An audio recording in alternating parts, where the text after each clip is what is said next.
And we are live. Welcome for this weekly live stream on the latest and greatest news in Ethereum and DeFi. I do this every Monday at 11 p.m. UTC plus 8. And in this video, we are going to cover Ethereum new all-time high, how a developer made $1 million with just one freelance project, a new version of the Balancer protocol, Hashmask, which is the new NFT trend, and many other stuff. If you don't know me, I'm Julian, your host, and on my channel Eat the Blocks, I explain blockchain development. And before we continue, quick mention to my upcoming training, how to get a 100k blockchain job in 2021. Right now, the industry is in a big shortage of talent. This is the bull market, so it's really the time to get in. I will do a free training on this month, February 23rd at 11 p.m. UTC plus 8. This will not be on YouTube. So if you are interested, make sure to register. So let me post the link in the chat. I will also post it in the description on the video. It's free to register. If you want to receive the link, you have to register. It will not be on YouTube. Okay, so hi to people in the chat. Hi Siatanda. Hi Cut Your Soul. And we're gonna start with some inspiration. It's Monday, so we're gonna start with good news. So there's this guy who bought some ether a couple of years ago, and he sold some to finally fund his dream of starting his own game dev studio. So it was his long time dream. And so, yeah, I mean, it's really, it's the bull market. Some people are achieving their dream. And these are the guy, he basically just paid off his mortgage of 20 years thanks to Ethereum, and he also bought a nice car. So, yeah, I mean, bull market, you know, when you make some money, sometimes you have to take your profit. It's good to hodl, also sometimes like you have to enjoy yourself a little bit. So we're gonna continue with the price of Ether, which is doing super well. So this week we had a new all-time high at 1,749. So this is really amazing. The bullish trend really continue. And you know, not long ago we were talking of Ethereum at $2,000, and it seems a little bit far away, but I think it's gonna come really fast. And another important metrics is trading volume. So here, let me change the max time scale, and so you can see the trading volume is really high, and it's really important, because if you have a bull market but the trading volume doesn't really follow, it's not really meaningful. But here the trading volume is as big as ever. Someday it's 50 billion, which is equivalent to Bitcoin. So that really tells you that this bull market is really strong. So next, it's meme time. If you aren't happy single, then you won't be happy in a relationship. True happiness comes from Ethereum breaking 2K, not from anyone else. Very important, guys. Very important piece of wisdom for this Monday. All right. So we just passed 1 billion transaction on Ethereum. New milestone. Another important metrics. So with stablecoin Ethereum settled more than $1.6 trillion in 2020, which is to be compared with 11 trillion by the Visa network in 2018. That means maybe in 2021 the stablecoins transaction will be above Visa. It's totally possible. We will see this flipping this year. So of course, this week the big news for Ethereum is the launch of Ethereum futures on CME, which is the Chicago Mercantile Exchange, which is one of the biggest market for derivatives, so futures, etc., on the stock market on commodities. And so now we also have future for Ethereum. So what does it mean for the price of Ether? So it's actually good for attracting more institutional investors to Ethereum, because they don't want to buy Ether and manage the private key themselves. they for them using future is easier to get an exposure, so potentially we're going to have big inflow of institutional thanks to this future. So there are some people in the crypto community who are afraid of this future, because in December 2017, when the Bitcoin futures were launched, some research was done actually to show that it was directly responsible for the bear market of Bitcoin that happened just after. So you know what? I'm not afraid of that for Ether, because really, do hedge funds want to repeat what happened with GameStop? Seriously, like, I hope they're not crazy enough to do it, because this time mommy and daddy won't be able to save them. It's so decentralized. So if traders want to keep buying Ether to fight the short, there is nothing that can stop it. We are in a really big bull market. So I'm really not afraid of the short selling of the short position from futures. All right, so then let's have a quick look at the gas price. So it's hitting up again. We haven't seen this since the DeFi summer last year.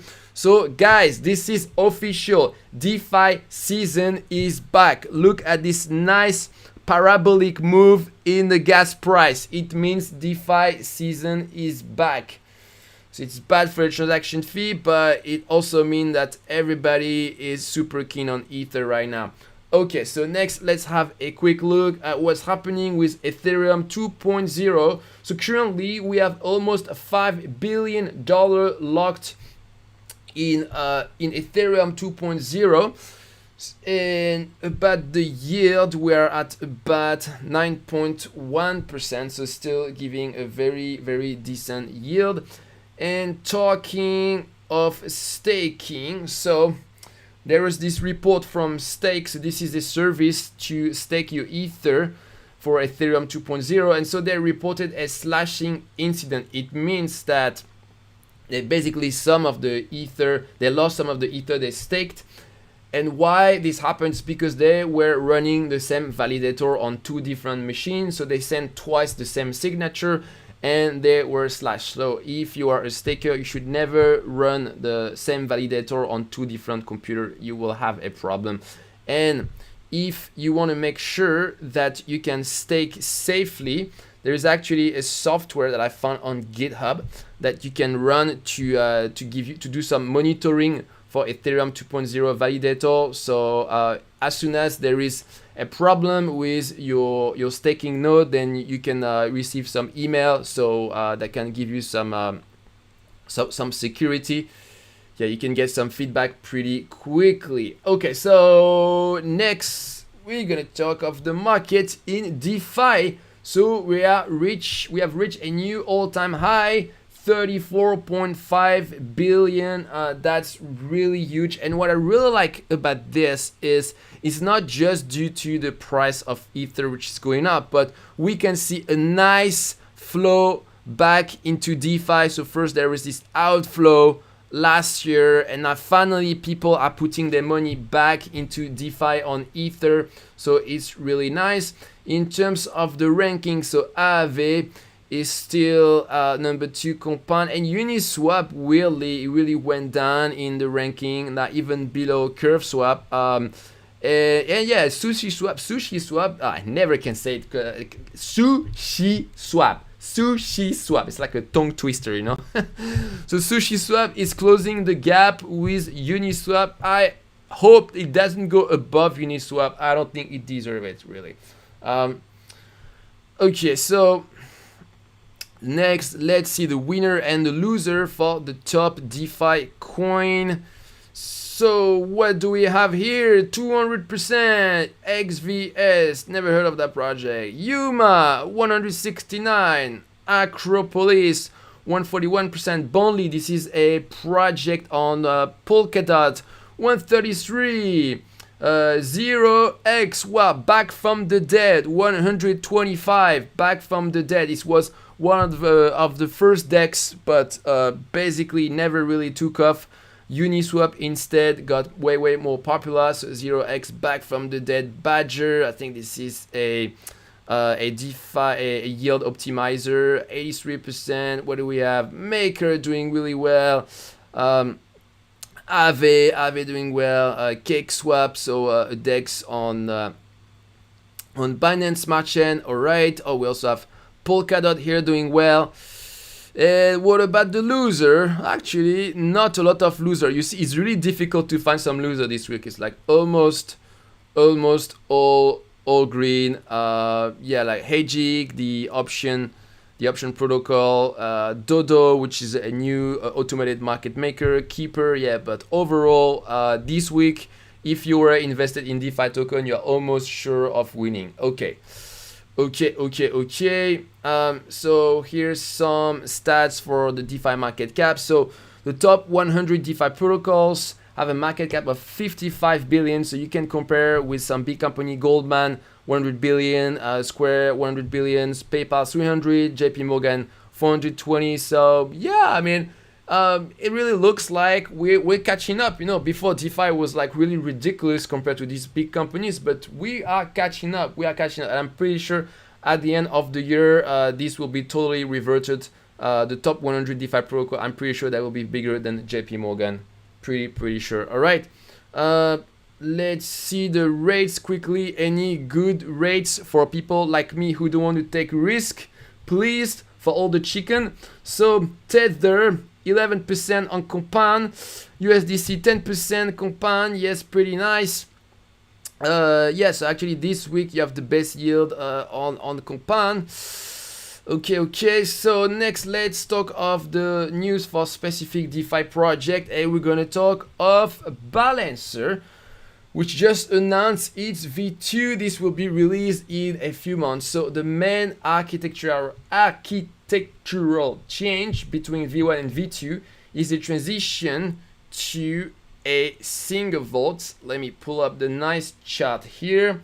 So yeah, everything will be in all the pool will be in a single vault. So what are the advantages of this new design? So first of all, it will be more gas efficient, and the trading cost will be on par with Uniswap. So that was one of the complaints about Balancer, is that because it's a more complex protocol, it's always more expensive to interact with it compared to Uniswap, which is already quite expensive. So now they will fix this problem. Also, with this new design, it will be more simple because all interaction will be done through one single access point, which is the vault. So you only need to do one token approval in order to trade or invest liquidity. So it's going to be a lot of saving, of a gas saving. It's also more capital efficient because pools will have full control over the underlying token. So for example, you can do things like investing the liquidity in some DeFi protocol like Compound to boost the yield for liquidity providers. So it's going to make Balancer pool more powerful. So in general, I'm pretty bullish on Balancer. They really have a lot of ambition. They want to be the first DEX this year. They're really very ambitious. So far, they've been the underdog among all the DEXs, but I think there is really a lot of potential upside. It's basically like Uniswap on steroids. Yeah, so I think it could be the backend for other DEXs actually. So yeah, pretty bullish on Balancer.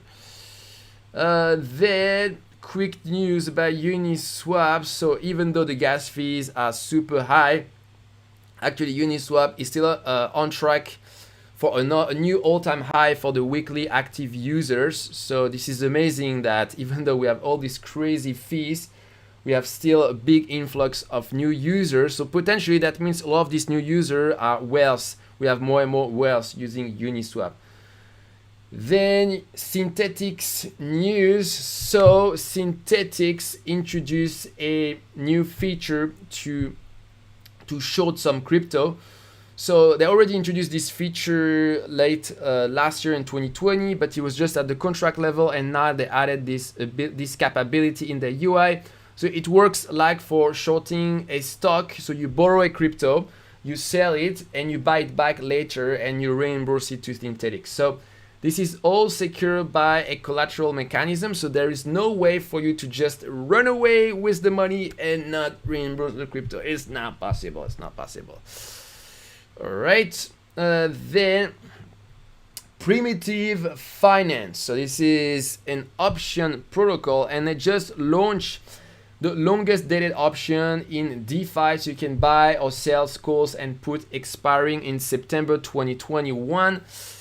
So why would you use this? Well, it's ideal for liquidity provider. If you provide liquidity to a pool, you take a risk on the underlying token. So for example, you can buy a protection with a put, but which is really in a long time. Also, if you want to do a long-term bet without using a lot of capital, you want to bet on big price increase of Ether, but you want to minimize the capital that you use, then you can buy a long option with a very long expiry date. That's also useful. Okay, so next news about Everest. So Everest, I did some research. To be honest, it's a little bit difficult to describe what they do. It's this sort of big DeFi project that they do many things, but it seems like one of their focus is providing some tools for institutional or big company, some tools for crypto. So they launched an on-chain KYC solution. So the idea is that you do a KYC with them one time and you get an ENS domain name, and then other DeFi projects, they can check with them, any other kind of DeFi project, they can check with them that you have do your KYC already by using zero knowledge proof.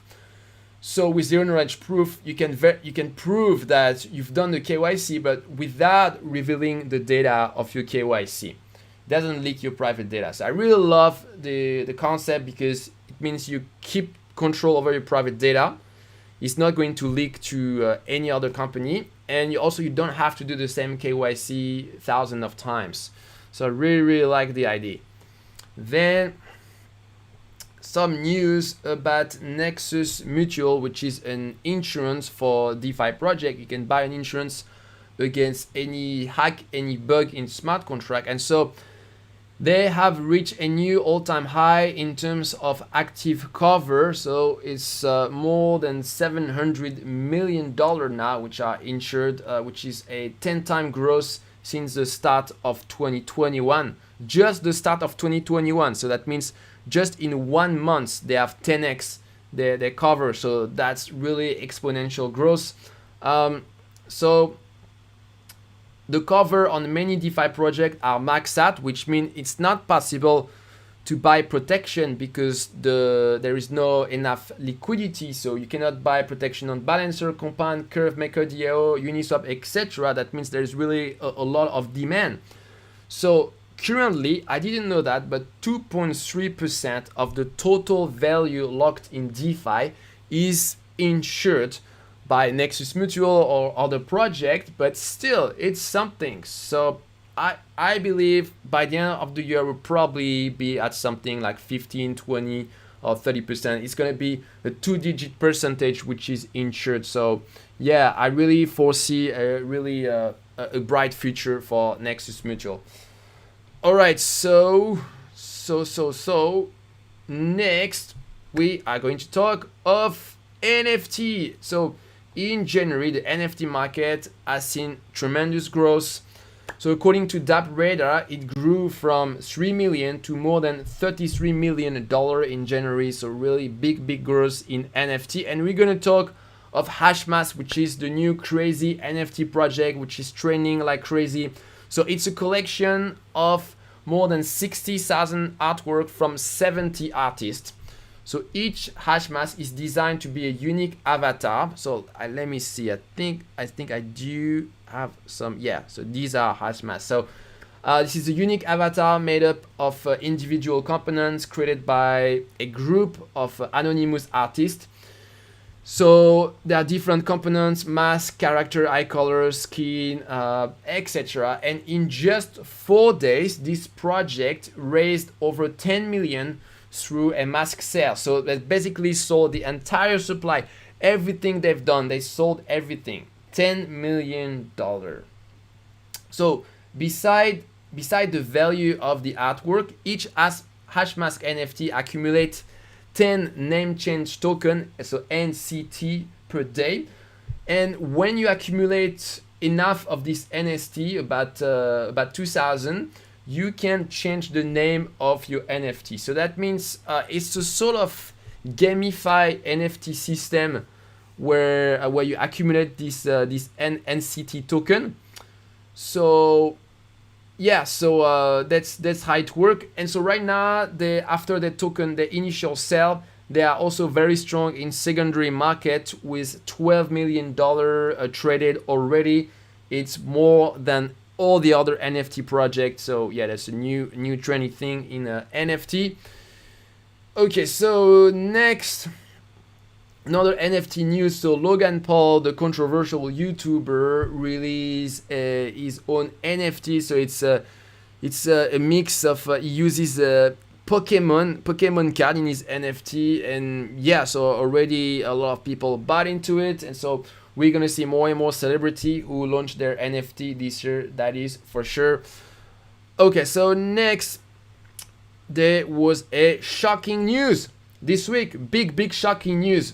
Yearn Finance, which is really one of the darling of DeFi. The Yearn Finance was hacked, so it's the WiDi pool that got hacked.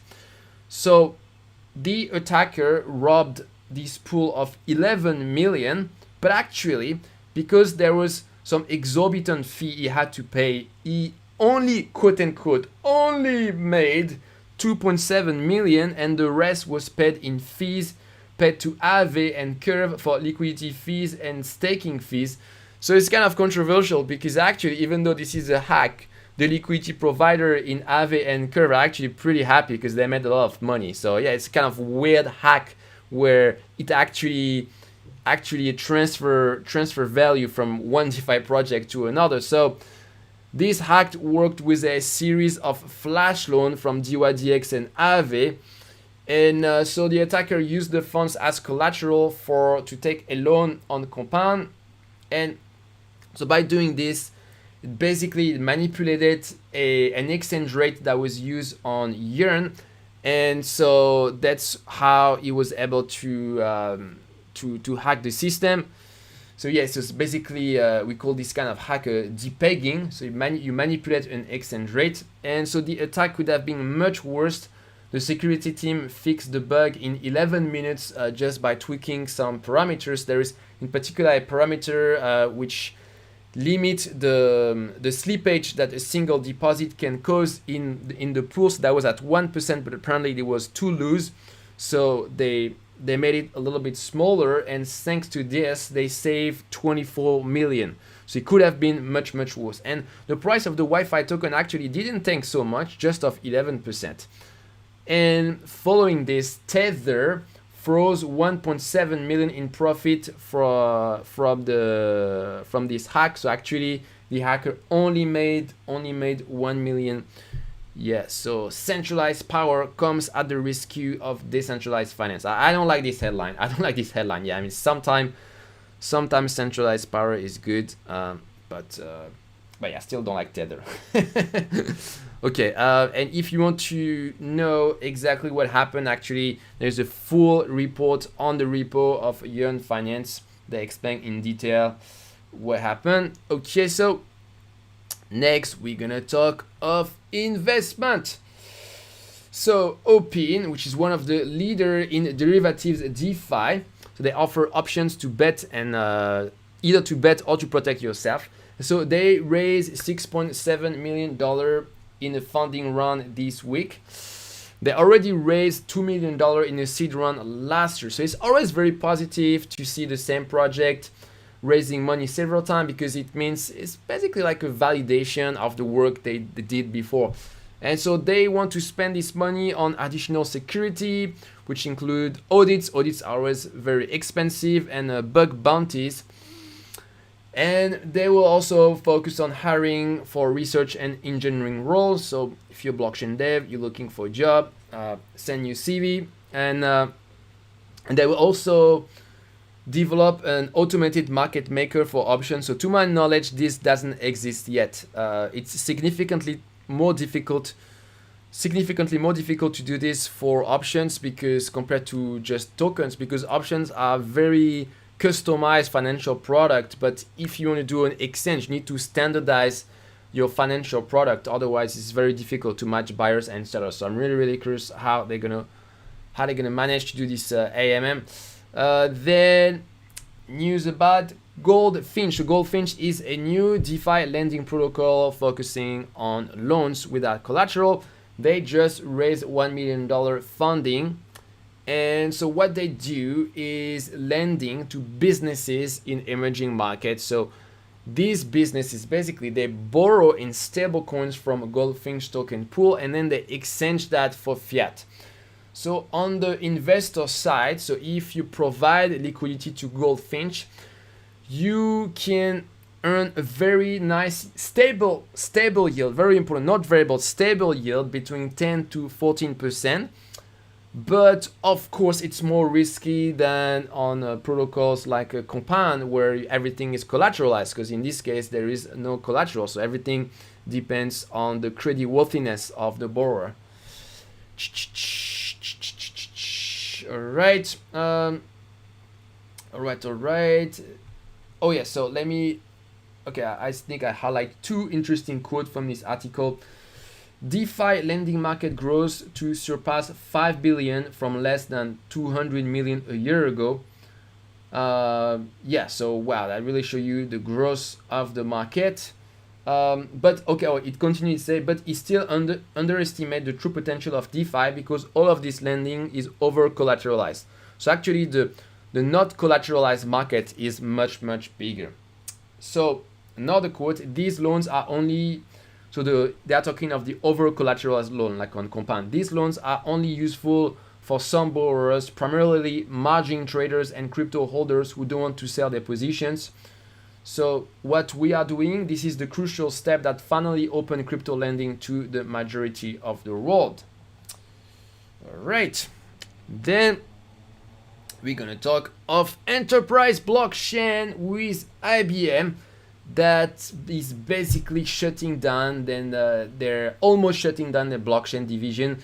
So they were focused on Hyperledger Fabric a few years ago, but in the meantime we had Hyperledger Besu that came out. This is basically a blockchain software that is based on Ethereum and designed for enterprise needs. And so yeah, when you have Besu, really you have no need for Hyperledger Fabric, because for Besu you can reuse all the tools of Ethereum. So you know, you don't want to have like too many different technology. At this point Ethereum is really the standard for blockchain.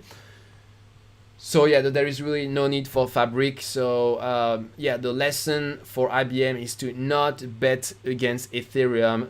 It was a really bad idea. And so there was a study of the Ethereum Enterprise Alliance. So it's basically a sort of association that want to use Ethereum, that try to promote the use of Ethereum for enterprise. And so one of the questions is, what language blah blah blah blah do you use when developing application connected to Ethereum? Yeah, Solidity, etc. So I mean, here you can see that a lot of enterprise users, they basically use the tools of Ethereum. Solidity here, like most people use Solidity for in enterprise blockchain. This is the standard. Okay, so next we are going to talk of PayPal that has a new crypto plan. So they want to launch a new business unit dedicated to crypto services.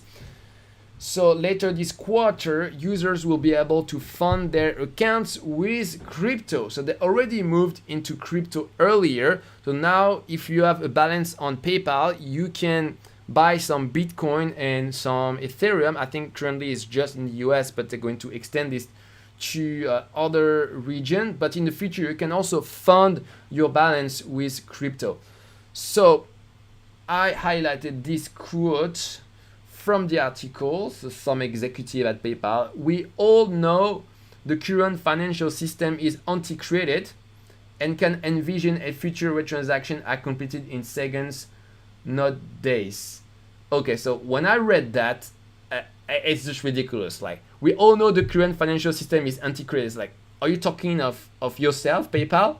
Because really a lot of people, they have all these fantasies about fintech, but some fintechs actually, they are even worse than bank, because they they are not regulated. At least a bank, maybe it's old school, but it's regulated. So if you have a problem, you can go see them. But PayPal, you have a problem, there is no regulation, you're totally screwed. So yeah, I mean, I'm not sure it really makes sense for PayPal to call the financial system antiquated, because they're very much part of it, and probably the worst part. Probably the worst. Okay, so next.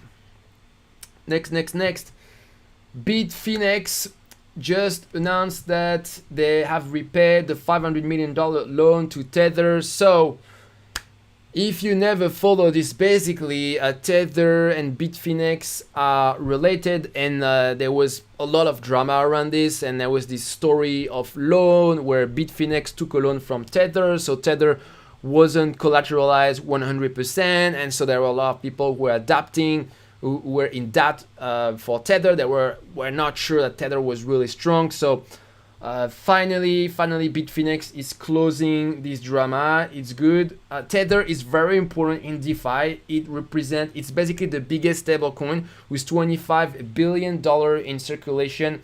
So it's very, very important that Tether is rock solid. We don't want to have any problem with Tether. And if we have a problem with Tether, we just don't have just a problem with Tether, but we have problem with a lot of other protocol, because for example DAI uses Tether as collateral, and Tether is used in many DeFi projects. So even though this is centralized and centralization is bad, we still want Tether to be rock solid. Okay, so next we're gonna talk of other blockchains. So Bitcoin, Tesla just announced that they're going to invest $1.5 billion in Bitcoin, and also announced they plan to accept crypto payment. So as soon as they release this, BTC just pumped right away, plus 10%, and just reached a new all-time high. I think right now we're at 43K or something. So it's pretty sure this year we're going to reach 100K. And so recently Elon Musk has been very supportive of crypto. With his tweet last week, so he updated his Twitter profile. He added the word Bitcoin, and already he pumped Bitcoin pretty hard. So yeah, thank you, Elon. Please do the same for Ethereum. We will be very grateful. Next news about Binance Smart Chain. They recorded a record transaction volume in January with $15 billion. So I was actually pretty shocked, because it's actually that closing in. I had no idea they were this close to Ethereum. So this is the Binance Smart Chain is the green line here, and Ethereum is the blue line. But I'm like, what the hell? Like, it looks like in a couple of months they're gonna catch up with Ethereum in terms of transaction volume. But yeah, I was really shocked. Yeah. So, but the activity is much more concentrated. It's just a few dApps that make up all the volume, contrary to Ethereum, which is a little bit more distributed. So here, this is the top DeFi dApp by volume. And so actually I was super surprised. I didn't know DYDX is actually the first one, Compound second, and third one, Venus. So Venus, it's kind of a mix between Compound and MakerDAO.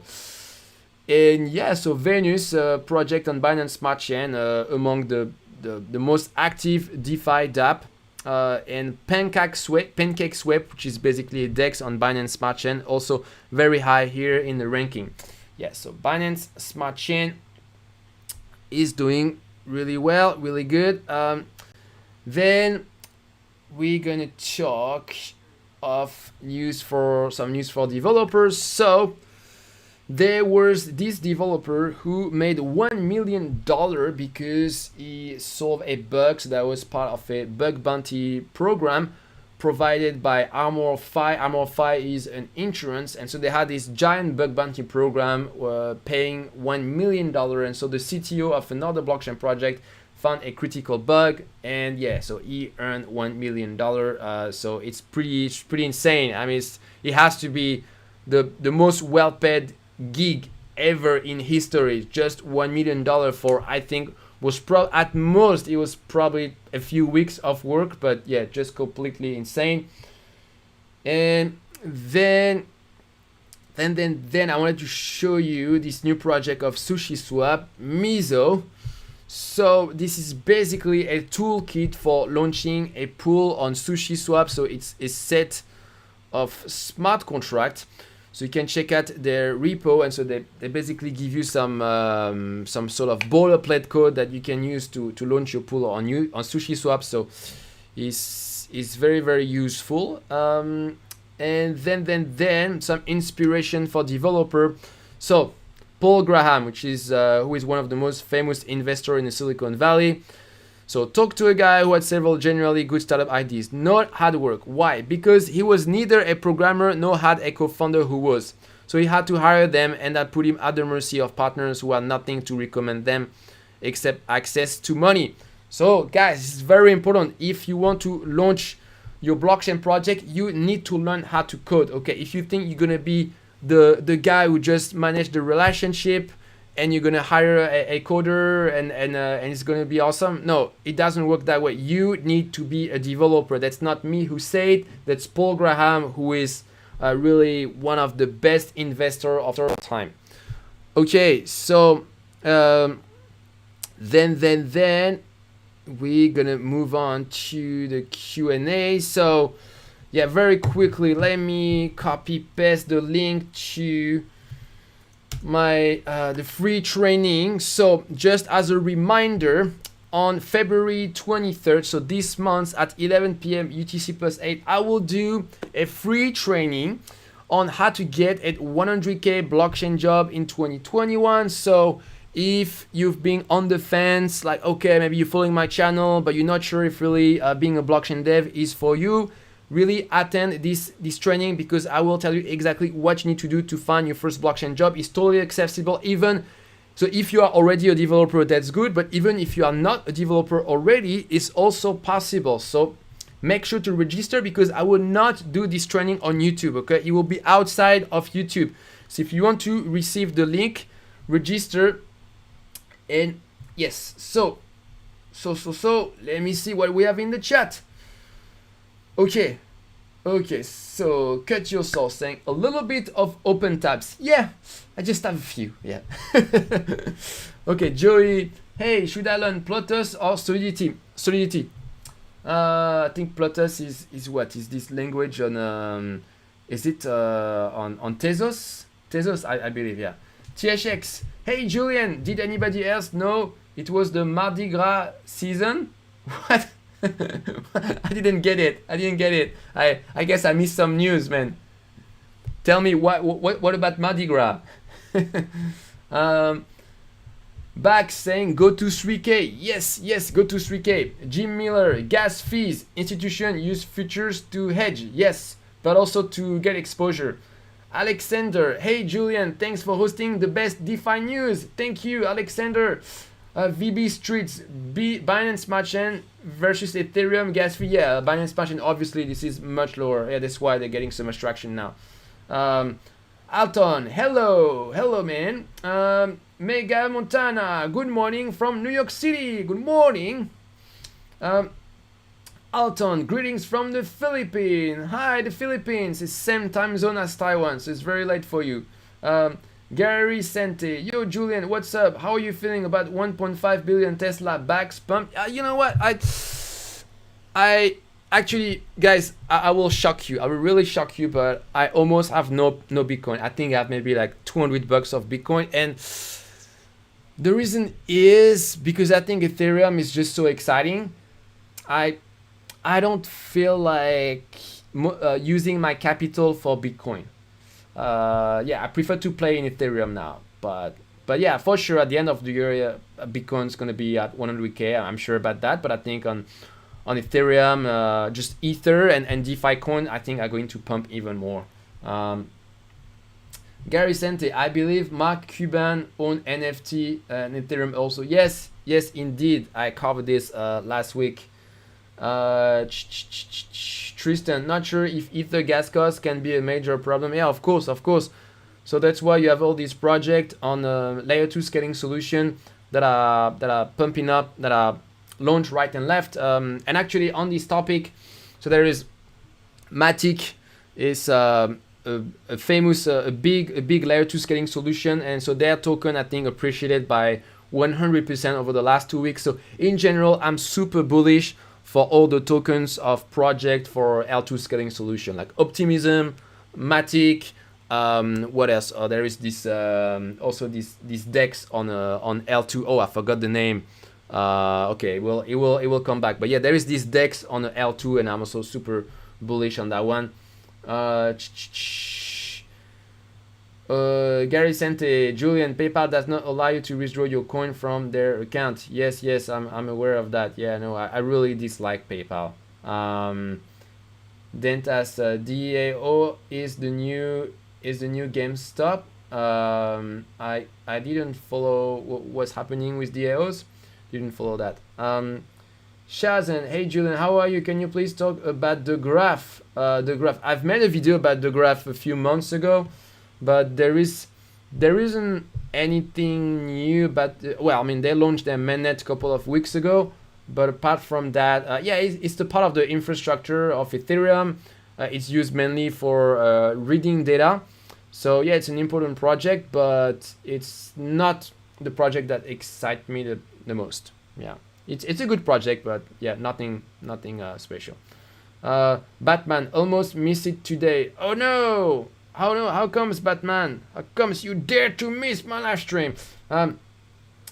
Shazan, okay, no, just the same question as before for the graph. Gary Sente, can you explain the Morpheus network? I think this is about supply chain, but I don't know more about it. Mobolaji, greetings from Nigeria. Hey man. Oh yeah, Fabio, Loopring. Yes, that's the okay. Yeah, that's the project I meant just before. Loopring, I'm also really bullish for Loopring. Gary Sente, so what's your take on Ethereum futures launched by CME Group? Yeah, it's good. It's because it will allow a lot of institutional to get exposure to Ether. So it's gonna pump Ether, and I don't think we're gonna suffer from the short position because I don't think there are enough foolish people to try to short Ethereum, because I think that they would. It will be like GameStop basically, except there is no way to stop the buying. Batman, lol, I will never let it happen again, Julian. Okay, very good. Alright guys, well, I think we are going to conclude here. So yeah, just before quickly, just let me repost the link. So yeah, make sure if you're a newbie here, make sure to register for my upcoming training, how to get a 100k blockchain job in 2021. This is going to be February 23rd. So this month, in 2 weeks, you have to register to get the link. It will not be on YouTube. All right, guys, thanks for coming here, and I will see you later this week for another video on my channel. Have a great week, guys. Have a great week. Bye.